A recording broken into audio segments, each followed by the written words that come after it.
আসসালামু আলাইকুম, কেমন আছেন সবাই? আশা করি অবশ্যই ভালো আছেন। তো আজকে থেকে শুরু হচ্ছে আমাদের শেয়ার বাজার রিলেটেড 8টা ক্লাসের নতুন কোর্স। যারাই অংশগ্রহণ করতে চান আজকে রাত 9টায় আপনারা লিংক পেয়ে যাবেন, সরাসরি অংশগ্রহণ করতে পারবেন। আর আজকের যে কথাটা হচ্ছে যে স্কয়ার ফার্মা, যেটা আমরা সবাই জানি ব্লু চিপ একটা কোম্পানি, ভালো কোম্পানি, ডিভিডেন্ড ভালো দেয়, গ্রোথ ভালো, সবকিছু ভালো, কিন্তু বেচারা শেয়ারের দাম বাড়ে না। কিন্তু যখন গত সপ্তাহে তার একজন পরিচালক শেয়ার কেনার ঘোষণা দিল, তো বাংলাদেশের শেয়ার বাজার নিম্নমুখী হইল, স্কয়ার ফার্মা ঊর্ধ্বমুখী করে রেখেছে। আজকে আরেকজন যেই ডাইরেক্টর আছেন, শেয়ার হোল্ডার আছেন, তাদেরই ফ্যামিলির, উনিও প্রায় বাজার থেকে 10 লক্ষের মতো শেয়ার কেনার ঘোষণা কিন্তু দিয়েছেন। তো ওই কারণে স্কয়ার ফার্মার দামটা কিন্তু ঊর্ধ্বমুখী। তো আমরা যদি জাস্ট একটু লাইভ শেয়ার বাজার দেখার চেষ্টা করি, আর আপনারা একটা জিনিস মনে রাখবেন, শেয়ার বাজারে কিভাবে লেনদেন করতে হয় এটা তো আশা করি অনেকেই জানেন। আর কিছু ওয়েবসাইট আছে যেখান থেকে আমরা কি করতে পারি, এই শেয়ার বাজারগুলার লাইভ আপডেট পাই, নানা প্রকার কিছু কিন্তু পাই। এর মধ্যে একটা গুরুত্বপূর্ণ হচ্ছে আমাদের স্টক নাও। তো যখনই এটা ব্যবহার করবেন, অবশ্যই অবশ্যই ওয়ার্কিং টাইমে আসতে হবে, অন্য সময় দেখে তো লাভ হবে না।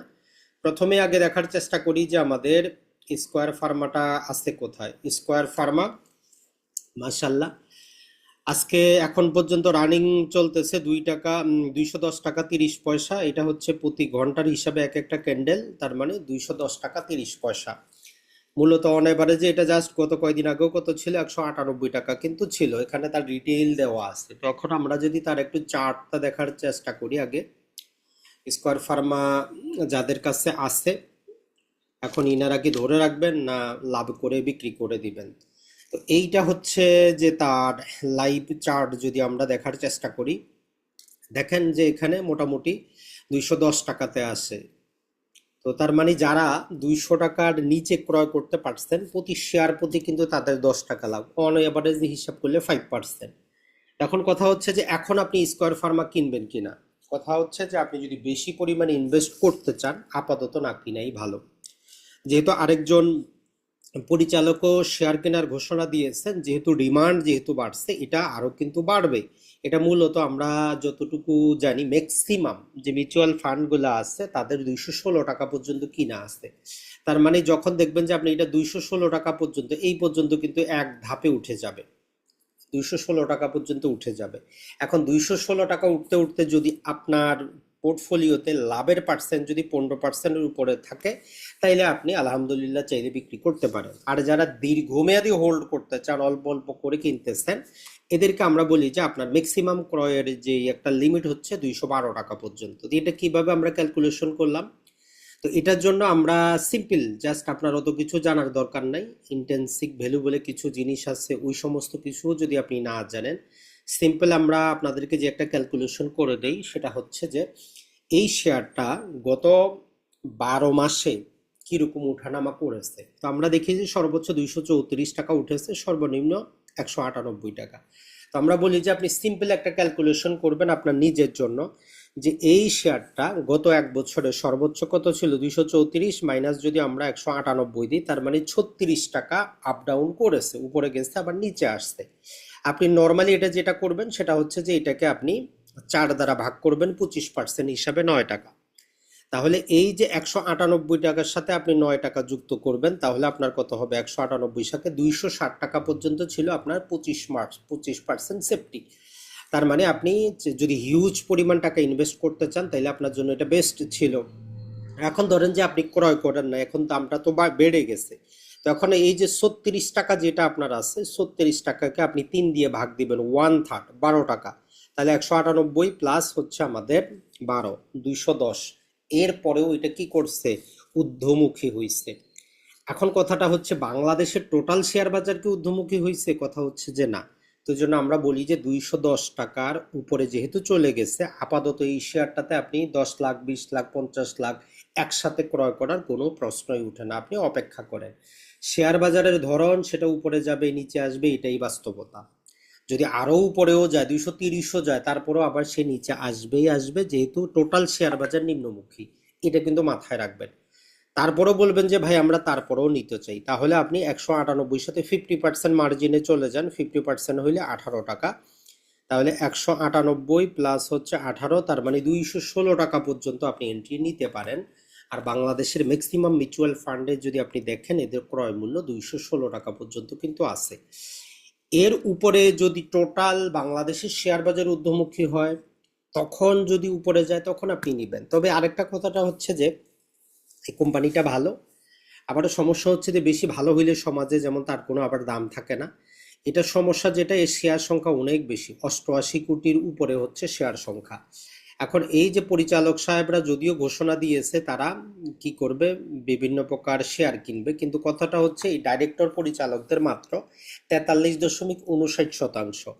এরা একজনও ক্রয় করতেছে 40 কোটি টাকার 10 লাখ শেয়ার, আরেকজনে 10 লাখ, এভাবে আরো কিনলেও 50% হইতে তাদেরকে আরো 5 বছর কিনতে হবে। তো এর জন্য এই ফোমোতে থাকা ঠিক হবে না যে সব শেষ হয়ে গেল, দাম উঠে গেল, কখনো কমবে না, এমন কিছুই না। এটার বাজারে পাবলিকের কাছে শেয়ার সংখ্যা অনেক, প্রায় 24 কোটির উপরে, 24.5 কোটি শেয়ার আছে। আর ইনস্টিটিউট বিদেশি শেয়ার তো আছেই, এইটা একটু মাথায় রাখবেন। আর স্কয়ার ফার্মাতে একটা যেটা সমস্যা হচ্ছে, এই শেয়ার আপনাকে ক্যাপিটাল গেইনটা অতটা বেশি দেয় না। মানে এর যেই আমরা বলবো যে উত্থান আর পতন প্রতি 1 বছরের মধ্যে কিছু কিছু শেয়ার আছে আপনারা 100% গেইন দেয়, মানে আপনি 10 টাকা দিয়ে শেয়ার কিনছেন, এটা 20 টাকা হয়ে যায়, 100% লাভ। কিন্তু স্কোয়ারের সমস্যা হচ্ছে যে এটা যদি আপনি ধরেন যে 210 টাকায় নিচ্ছেন, এটা 420 টাকা হবে কিনা, এটা খুব বাংলাদেশে যদি একদম শেয়ার বাজার একদম এইভাবে ফুলে উঠে তারপরে গিয়ে 420 টাকা হবে, এটা ছাড়া হবে না। তবে এই স্কয়ার ফার্মাটা আপনার পোর্টফোলিওতে থাকা দরকার, কারণ এটা একটা সাস্টেইনেবল জিনিস। স্লোলি গ্রাজুয়ালি এটা আপনাকে লং টার্ম যদি আপনি ধরে রাখতে পারেন, আপনাকে একটা গুড রিটার্ন কিন্তু দিবে। তো এই জন্য দুই ধরনের জিনিস, আপনি যদি ক্যাপিটাল গেইনের জন্য ক্রয় করতে চান এই শেয়ার না আসায় আপনার জন্য ভালো। আর আপনি যদি দীর্ঘমেয়াদে হোল্ড করতে চান এই শেয়ারটা আপনার জন্য সর্বাবস্থা গুরুত্বপূর্ণ, কোনো সমস্যা নাই, 2 টাকা উপরে আর নিচে এটা কোনো ব্যাপার না। আর যেহেতু বাংলাদেশের টোটাল শেয়ার বাজারটা এখন নিম্নমুখী, আমরা জাস্ট একটু দেখার চেষ্টা করি ডিএসসিএক্স বাংলাদেশের টোটাল শেয়ার বাজারের অবস্থাটা দেখেন, যে টোটাল শেয়ার বাজার কিন্তু উঠে নাই। তার মানে এখন স্কয়ার ফার্মা আপনি 220 টাকায় কিনবেন, 30 টাকায় কিনবেন, লাভ হবে না। তো এই জন্য আপনি কি করেন, একটু ধৈর্য ধরেন, শেয়ার বাজার হচ্ছে ধৈর্যের খেলা। আর আপনাদের এই ধৈর্য রিলেটেড জিনিসগুলো আরো ভালো করে বোঝানোর জন্যই আজকে থেকে শুরু হচ্ছে আমাদের এই কোর্সটা, যেখানে আমরা মোটামুটি আপনাদেরকে মাইন্ডসেটটাও সম্পর্কে আলোচনা করব, কারণ মাইন্ডসেট কিন্তু গুরুত্বপূর্ণ একটা জিনিস, মনে রাখবেন। শেয়ার বাজারে যেমন ধরেন যে যারাই আমার নিজের ক্রয় করা আছে স্কয়ার ফার্মা মোটামুটি 202 টাকা, এখন আমার পোর্টফোলিওতে ধরেন যে 4%-এর মতো লাভ দেখাচ্ছে। এখন আমি যদি দেখি যে দামটা বাড়তে বাড়তে 10% লাভ হচ্ছে, এখন আমি বিক্রি করব না ছেড়ে দিব, এটা কিন্তু আমার মধ্যেও লোভটা এবং ভয়টা কাজ করে। এখন আপনার মধ্যেও এরকম কাজ করবে। তো এই জন্য আপনাকে প্রথমেই ডিসাইড করতে হবে আপনি এটা নিছেন কেন স্কয়ার ফার্মা। তবে আরেকটা জিনিস হচ্ছে যে একটা জিনিসও মনে রাখবেন, আপনি বছরে যেটাকে আমরা আর ও ই বলি, রিটার্ন অন ইকুইটি, এটা ছাড়া আরও আইও যদি ধরেন আপনি, রিটার্ন অন ইনভেস্টমেন্ট, আপনি যদি একটা ব্যাংকে এফডিআর এর সঞ্চয়পত্র ক্রয় করেন, বছরে কত লাভ আশা করেন? ম্যাক্সিমাম 12%, এর বেশি তো না। যদি দেখেন যে স্কয়ার ফার্মার শেয়ারটা এই নিম্নমুখী মার্কেটে আপনার 20% লাভ দিচ্ছে, আপনার পোর্টফোলিওতে আপনি দেখতে পারবেন যে কত পার্সেন্ট গেইন দেখাচ্ছে, আপনার এভারেজ ক্রয় মূল্য কত। যদি 20% বা 25% লাভে দেখেন, আমি ব্যক্তিগতভাবে মনে করি আপনি টোটালটা সেল করবেন, টাকাটা আপনি পার্ক করে রাখবেন, মানে ওইখানেই থাক। এটার দাম কমতে বাধ্য, অথবা অন্য আরো ভালো শেয়ার আছে যেমন যমুনা অয়েল আছে, এমজেএল আছে, আপনি সেগুলাতে বিনিয়োগ করে রাখতে পারেন। তো এর জন্য এইখানে একটু স্মার্ট হইতে হবে, কারণ যেখানে আপনি বছরে ম্যাক্সিমাম 15% রিটার্ন আশা করতে পারেন, সেখানে যদি আপনি একটা ভালো কোম্পানি আপনার এই শেয়ার বাজার নিম্নমুখী হওয়াতে 25% লাভ দিচ্ছে, অবশ্যই আপনি বিক্রি করবেন। তো দেখা যাক কোনটা আপনার হয়। তো এই যে কখন আমরা বিক্রি করব, কখন ক্রয় করব, কখন এন্ট্রি নিব, এগুলোর জন্য মাইন্ডসেটের দরকার। আর লাভ লস আমাদের সমস্যা যেটা হচ্ছে যে লাভ লস আমরা হিসাব করতে বুঝি না, আমরা সময় ক্যালকুলেশন করতে বুঝি না, দ্রব্যমূল্যের ঊর্ধ্বগতির কথা যেটা বললাম আমরা 8% করে আছি সেটা বুঝি না। তো এই জন্য বাংলাদেশে ধরেন যে 100-র মধ্যে 90টা কোম্পানি ভালো ব্যবসা করে, ব্যবসা করার পর যাবতীয় লোন, সুদ, কর্মচারীর বেতন, যত প্রকার খরচ এগুলো করার পরে দিন শেষে সবার ডাইরেক্টরদের বেতন টেতন দিয়ে যখন মূল মালিককে টাকা দিবে তখন দেখা যায় যে তার 5% 6% লাভ হচ্ছে। তো আমি 5% 6% লাভের জন্য কেন একটা কোম্পানিতে বিনিয়োগ করব যেখানে 12% আমাকে সঞ্চয়পত্র দিচ্ছে? তো এই জন্য বাংলাদেশে 10% কোম্পানি আছে যারা সমস্ত খরচা বাদ দিয়ে মালিককে 15% করে লাভ করে দিচ্ছে। তো এইরকম কোম্পানিগুলো খুঁজে বের করার টেকনিক তো আপনার জানতে হবে। অ্যানুয়াল রিপোর্টগুলো তো আপনার একটু পড়তে হবে যে কোম্পানি ভবিষ্যতে কি করতে যাচ্ছে, কোম্পানির বর্তমান অবস্থা কি, যদি কোনো প্রকার খারাপ আসে কেন খারাপ আসলো। আরেকটা কথা হচ্ছে যে কোনো জিনিস একটু লং টার্ম ধরে রাখতে হবে। 1 বছরে আপনি কোটিপতি হইতে পারবেন না, 1 বছরে আর্থিক স্বাধীনতা আসবে না। আর্থিক স্বাধীনতা আসতে চাইলেও অ্যাটলিস্ট আপনারা কি করতে হবে, 10 বছর সময় দিতে হবে। তাহলে দিন শেষে কথা হচ্ছে, যারা স্কয়ার ফার্মাতে ছিলেন, যাদেরই 200 টাকার নিচে ক্রয় আছে, যদি দেখেন আপনার পোর্টফোলিওতে এভারেজ ক্রয় মূল্য অনুযায়ী আপনি 20 থেকে 25% লাভ দিচ্ছে, তাহলে আপনি বিক্রি করে লাভটা সেখানে পার্ক করে রাখেন। টাকাটা ব্যাংকে আনবেন না, ব্যাংকে আনলে কিন্তু খরচ করে ফেলবেন। অথবা অন্য যে অল্টারনেটিভ আমরা বললাম, যমুনা অয়েল আছে সেখানে আপনারা বিনিয়োগ করতে পারেন, এমজেএল আছে সেখানে বিনিয়োগ আপনারা কিন্তু করে রাখতে পারেন। এটা ছাড়া সিমেন্ট খেতে গেলে এলএচবিটা আছে সেখানে বিনিয়োগ করতে পারেন। এটা ছাড়া ইউনিক হোটেল আছে সেখানে আপনি বিনিয়োগ করতে পারেন। এগুলো কিন্তু ভালো কোম্পানি। এখনো অনেকেই বলবেন যে ভাই ব্রিটিশ তাবাকো গ্রামীণ ফোনটা নিয়ে কিছু বলেন। কথাটা হচ্ছে যে এরা ইন্টারন্যাশনাল খেলোয়াড়, এদের সাথে আপনি যদি থাকতে চান ধৈর্য থাকতে হবে। এরা দিন শেষে উঠবেই, এরা উদ্যমুখী হবেই। যত কমে পাবেন তত কমে নিয়ে রাখে দিবেন, এটাই হচ্ছে মূল কথা।